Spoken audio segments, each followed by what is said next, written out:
Something seems to be horribly wrong with Mamata Banerjee's West Bengal.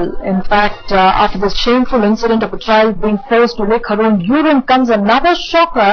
3 girls in an East Midnapur school have been beaten up mercilessly for spilling water on the school floor. Horrifyingly, the headmistress of the school forced one of the girls to strip before making her sweep the floor. The victim has been left in a state of shock after the incident and has come down with fever and has been bedridden ever since. The child's parents have lodged a complaint with the school and sought action against the headmistress. The headmistress brazenly defends her actions.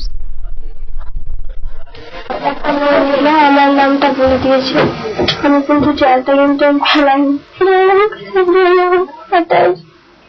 ব্যথা এখন একটু একটু আছে, কিন্তু যন্ত্রণা হচ্ছে।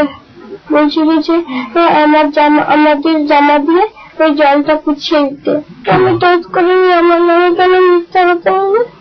পড়াশোনা দিক থেকে বলে আমার কিছু অসুবিধা হতো না, তখন এরকম মার তখন এইরকম মার, এরকম মারটা উচিত নয়। সামান্য টিফিনে যদিও ফেলে থাকে, আমি ভাবছি আমার মেয়ে একটা মিথ্যা কথা বলে, যদিও মেয়ে হয় তাহলে কি এরকম মারা উচিত?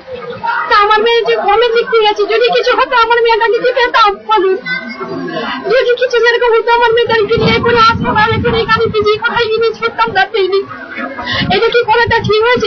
না, আমরা ছাত্রীরা গোটা ক্লাসই বলেছি, অন্য একজন ছাত্রী বলেন। তাই বলে কি আপনি বলবেন?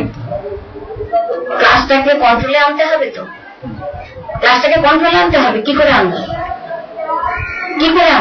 গোটা ঘরের মধ্যে যদি জলের ঢেউ বয়ে থাকে তাহলে একটা ক্লাসকে তো কন্ট্রোলে আনতে হবে। পিরিয়ড ক্লাস করেছি, তারপরে বাড়িতে বিছানা সজ্জা হয়ে যায়, এটাকে আপনারা বলবেন আর আমি বিশ্বাস করি না। বিছানা সজ্জার মতো আমি মানিনি, আমি নিজে কেন তো জানি যে আমি বিছানা সজ্জার মতো মানিনি। তার সম্পূর্ণ বাড়ি ওটাকে একটা রং লাগানো হয়েছে।